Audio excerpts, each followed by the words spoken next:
الله وبركاته. الحمد لله رب العالمين والعاقبة للمتقين ولا عدوان إلا على الظالمين والصلاة والسلام على سيد الأنبياء المرسلين نبينا وحبيبنا وإمامنا وقدوتنا وقائدنا محمد بن عبد الله وعلى آله وصحبه ومن تبعهم بإحسان إلى يوم الدين. أما بعد, أهلا سهلا مرحبا بكم.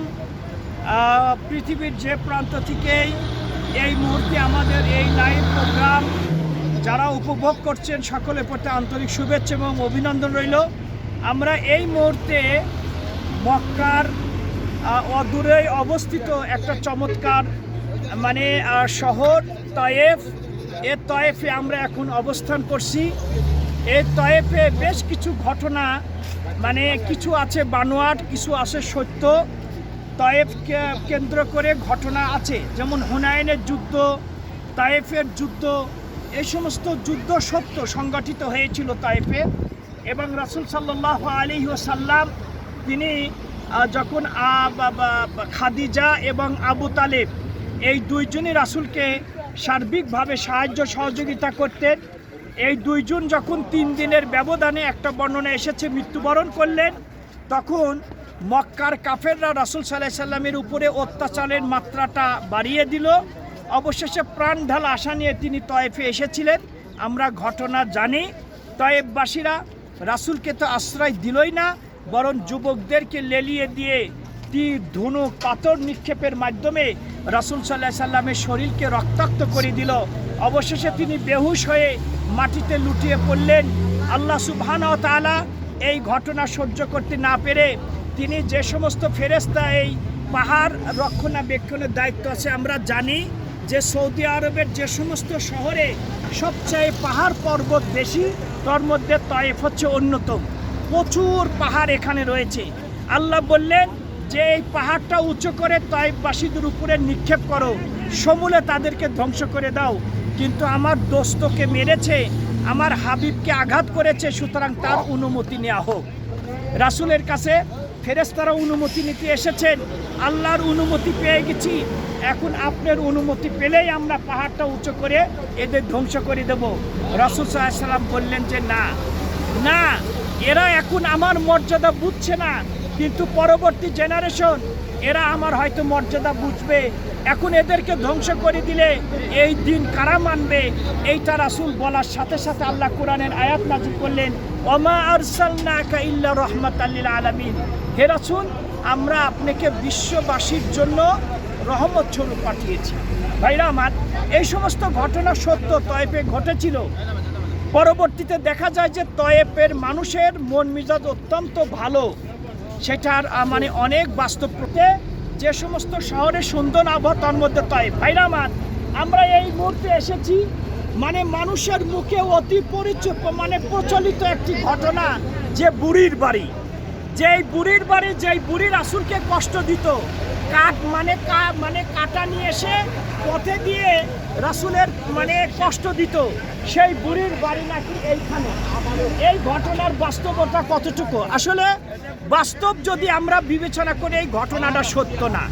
এটা মানুষের মুখে মুখে প্রচার হতে হতে এইভাবে চলে এসেছে। কারণ রাসূল সাল্লাল্লাহু আলাইহি সাল্লাম ছিলেন হচ্ছে মক্কাতে। মক্কাতে থাকলে এই বুড়ি এখান থেকে এই কাটা নিয়ে যায়, কিভাবে রাসূলকে মক্কাতে কষ্ট দিত। সুতরাং যে এইটা মানুষের এই যে কানে চিল দিল, এইটা মানুষের পর্যায়ক্রমে ঘটনা এসেছে, মানুষ আবেগে এখানে আসে। হ্যাঁ, রাসূলকে কষ্ট দিত, কিন্তু এইটা আমরা যদি দেখি সূরা লাহাব যদি পড়ি, তাহলে সূরা লাহাবে এখানে তাব্বাত ইয়াদা আবি লাহাব ওয়া তাব মা আগনা আনহু মালুহু ওয়া মা কাসাব সায়াসলা নারান যাতা লাহাব ওয়া ইমরাআতুহু হাম্মালাতাল হাতাব। এইখানে তার আবু লাহাবের স্ত্রী উম্মে জামিল, এই উম্মে জামিলা সম্পর্কে এসেছে যে তার স্বামী আবু লাহাবও রাসূলকে কষ্ট দিত। এই মহিলা কাঠ বহন করে নিয়ে এসে রাসূলকে কষ্ট দিত। সুতরাং অনেক মুফাসসিরে কেরাম বলেছে যে এই আবু লাহাবের স্ত্রী কাটা নিয়ে এসে সে রাসূলকে কষ্ট দিত। আবু লাহাবের বাড়ি ছিল মক্কাতে, রাসূলের আপন চাচা। এইটা সত্য ঘটনা।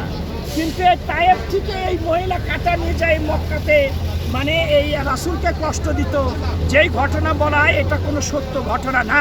আমরা এই সত্যটা বর্ণনা করার জন্য এখানে এসেছি, আপনাদেরকে এই মেসেজটা দেওয়ার জন্য যে এটা কোনো বরকতি জায়গা না। এখানে সাইনবোর্ডে লেখা আছে যে এখানে কেউ যদি আসে, এসে এখান থেকে মাটি নিবে, এখানে মনের আশা পূরণের জন্য এখানে কিছু চাবে, ঈমান শেষ হয়ে যাবে, ইসলাম থেকে খারিজ হয়ে যাবে, এরকম কোনো চিন্তা ভাবনা করা যাবে না, এরকম কোনো নিয়ত করা যাবে না, এইরকম নিয়তে এখানে আসাও যাবে না, এগুলো সব কিছু ঈমান শেষ হয়ে যাবে। যে আমরা এই বুড়ির বাড়ি এইটা দৃশ্যটা একটু আপনাদেরকে দেখাচ্ছি, যেটা বুড়ির বাড়ি বলা হয়, যে ওই বুড়ি রাসূলকে কষ্ট দিত, সেই বুড়ির বাড়ি হচ্ছে মানে এইটাই নাকি সে বুড়ির বাড়ি ছিল। এই যে কিছু লোক এখানে উঠেছে, উঠে দেখতেছে যে বুড়ির বাড়ি, আসলে এই ঘটনার কোনো বাস্তবতা নাই, এটা হচ্ছে মিথ্যা ঘটনা, এটা মানুষকে হচ্ছে ধোঁকা দেওয়ার জন্য। এই মক্কায় থেকে বুড়ি মানে এই তায়েব থেকে যায় এই বুড়ি মহিলা মক্কাতে রাসূলকে কষ্ট দিত। সুতরাং এইটা বিবেককে প্রশ্ন করলে কিন্তু আমরা সঠিক উত্তর পেয়ে যাই, এইটাই বুড়ির বাড়ি, এইটাই সেই বুড়ির বাড়ি। মানুষের জবানে যেই কথাটা প্রচলিত আছে সেইটা এইটা।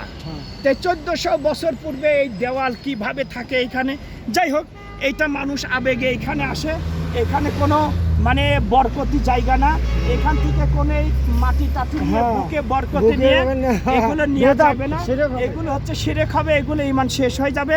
আল্লাহ রাব্বুল আলামিন আমাদেরকে সঠিক ইতিহাস বুঝার, অনুধাবন করার তৌফিক দান করুন। হাযা ওয়াল্লাহু আলাম ওয়া সাল্লাল্লাহু নবিনা মুহাম্মদ ওয়া আলা আলিহি ওয়া সাহবিহি আজমাইন। আসসালামু আলাইকুম ওয়া রাহমাতুল্লাহি ওয়া বারাকাতুহু।